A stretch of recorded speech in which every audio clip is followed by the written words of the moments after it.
Chapter 20. The Authority of Jesus Challenged. One day, as Jesus was teaching the people and preaching the good news in the temple, the leading priests, the teachers of religious law, and the elders came up to him.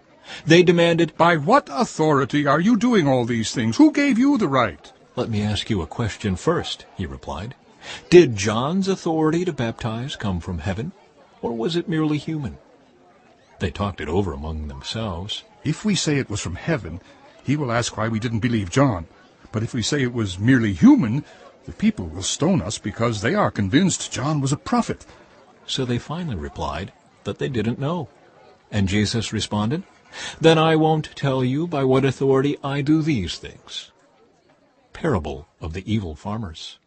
Now Jesus turned to the people again and told them this story. A man planted a vineyard, leased it to tenant farmers, and moved to another country to live for several years.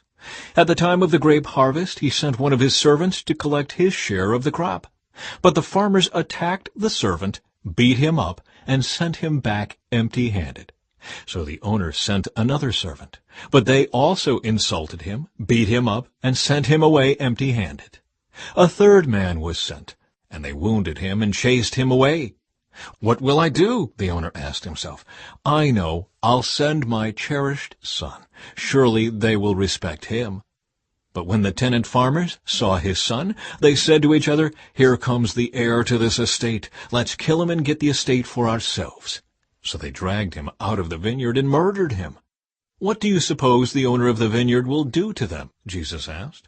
"I'll tell you. He will come and kill those farmers and lease the vineyard to others." "How terrible that such a thing should ever happen!" his listeners protested. Jesus looked at them and said, "Then what does this scripture mean? The stone that the builders rejected has now become the cornerstone.